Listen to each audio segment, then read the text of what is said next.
have three words for us this morning: blue, ghost, fireflies. I wonder how many people here have actually heard of them. Oh my goodness, all right. How many people here have actually had the chance to see them? Wow. I hope all of you who want to see them will one day get a chance to see them. You know, it's actually pretty amazing that so many people now know about them, considering that 20 years ago, almost no one around here had heard of them. But in the last 15 years, the blue ghost fireflies have sort of become for this area what white squirrels are to Brevard. Right? That's probably a lot to do with the internet. Now we have blue ghost fireflies appearing in marketing campaigns and on brand merchandising, and you know, there are hikes, nighttime hikes you can take to see them at DuPont and Canuga Conference, and those nighttime hikes fill up quickly. But that wasn't always the case. Growing up here, many of us heard stories from the old-timers about blue fairies floating around in the woods. Most of us just dismissed that as sort of mountain folklore or, you know, moonshine-induced hallucinations. When I was a kid, storytelling around here was sort of like a local competitive sport.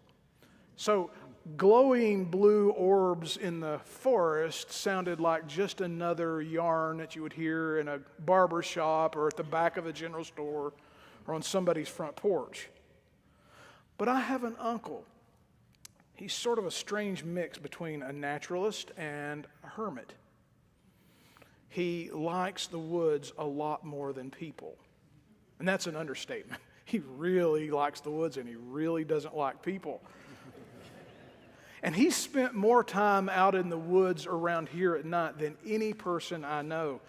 And it was my uncle who first told me that, yes, there are blue lights floating around in the woods at night around here, but they're not ghosts, they're not spirits, they're not fairies, they're bioluminescent fireflies. And the reason they're so elusive is that they're only out for about 2 weeks each year during mating season. That's why people don't see them that often. So, you know, of course, 17 years ago when I heard that, I had to set out and try to find them for myself. I wanted to. And this was before they were really well known. So my quest involved going out night after night with Carrie and some of our friends, stomping through the woods at night without headlights or flashlights, because my uncle had told me they're very light sensitive. You can't see. You have to be in the total dark. If the lightning flashes, you won't be able to see them. They're very faint blue lights. And so we're stomping around in the woods at night with no light. And we did this night after night, and our first season ended in failure. We did find some ornery raccoons. And there was one night, Carrie and I found something. We still have no idea what it was, but I can promise you we will never go to that place after dark again. But no fireflies. The next summer, we started earlier, and my uncle gave us a location of where to look, but he also showed us how to look. We've been looking like we would look for normal fireflies, or lightning bugs as we call them around here, and we had been looking up higher. He said, no, you got to look down in the leaf cover, lower. And so once we knew that, he said to us on our way out, he said, once you finally see them, you won't be able to not see them. And sure enough, it turns out that we had them completely wrong. Because when we finally did see them and knew where to look and how to look and what we were looking for, we were all like, oh, they were right here all along. In fact, there was one roadbed that the previous summer we had walked up and down, but we just had failed to look over in the bushes beside us where they were. And of course, once we saw them, I had to agree, they are kind of magical. Instead of flashing yellow lights like their larger cousins around here, they are blue. They stay lit for a longer period of time. They sort of hover and float around you. It is a little bit like being in a Disney movie. I can see how the old-timers called them fairies, especially after a sip or two of corn beverage. But here was the fascinating thing. We thought they were extremely rare, found only in a select few special locations around here. It turns out they're far more widespread than that. Most of us just aren't usually walking around in dark places in the woods with no headlamps or no flashlights anymore. But my friend who went with us, he lives out near Home State Forest, he said once he knew what to look for. One night the power went out at his house and there was no street light, and he went out and they were all around his mailbox. And then he went camping in pink beds up at Pisgah Forest, and he looked out one night and the woods were full of them. They weren't just there, they were abundantly there. My uncle was right. Once you see them, it's hard to not see them. And I think something like that often happens with moments of spiritual awakening in our lives. Instead of big dramatic moments where God speaks from heaven and reveals something new to us, the Holy Spirit sometimes shifts our attention in subtle ways so that we get a deep and lasting insight into something that's always been there waiting for us to finally glimpse. And the transformation that happens after that is that once we see it, we can't not see it after that. A good example of that is what happens in today's gospel reading. If we pay close attention to what Jesus sees, we can sort of track an important movement that happens. It starts off with the crowds. When he saw the crowds, he had compassion for them because they were harassed and helpless like sheep without a shepherd. Jesus sees the crowds, and he views them through the lens of compassion, which means he doesn't see them simply as intrusion or burden or interruption.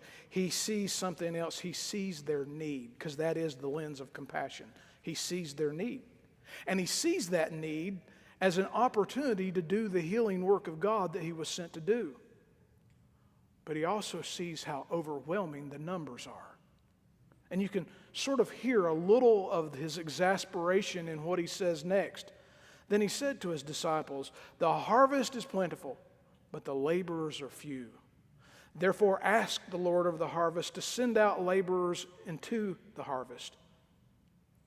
Basically, Jesus was saying the numbers are so large, the need is so vast, the opportunity to do the work of God is ripe, but I can't be in 50 different places at the same time.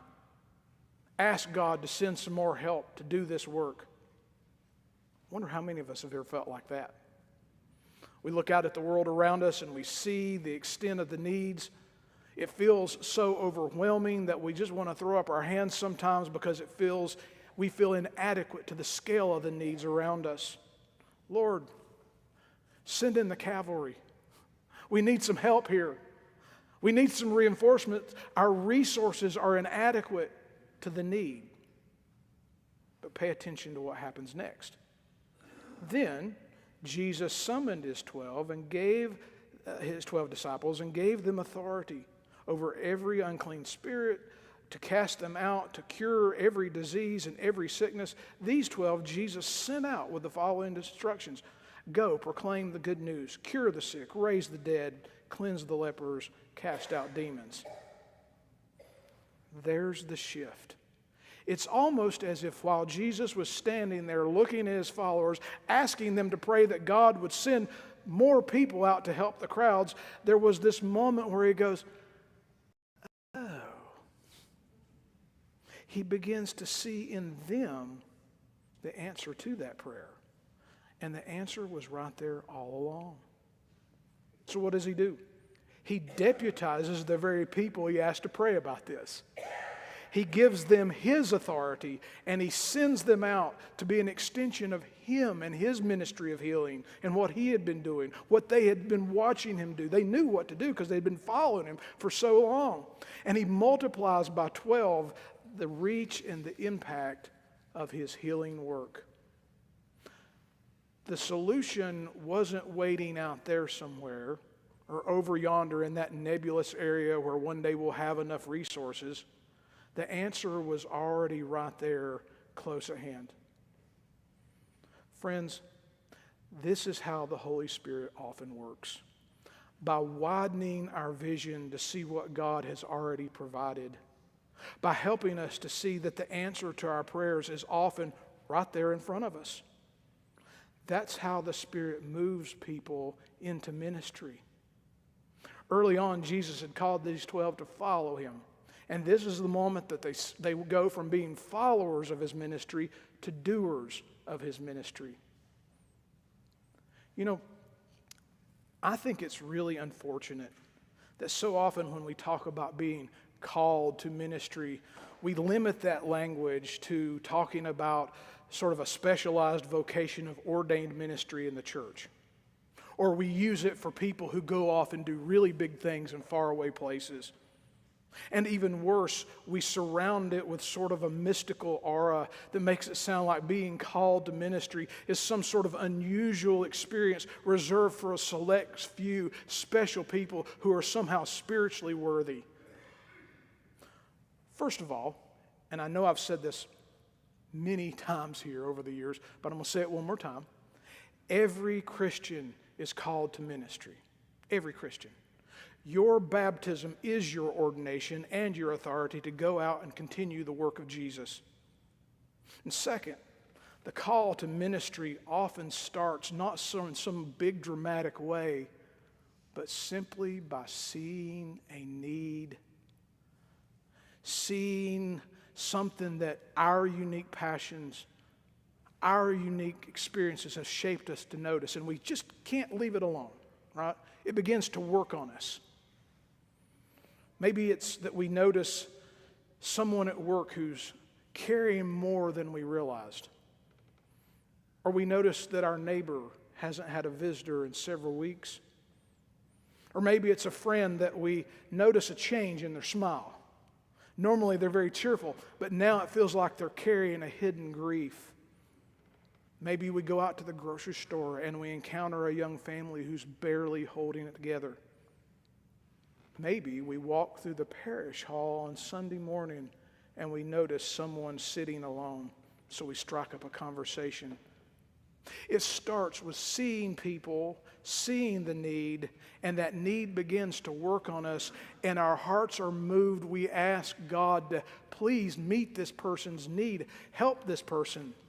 And then suddenly, the Holy Spirit allows us to see within ourselves, within our reach, within our talents, our own scope of influence, the answer to that prayer.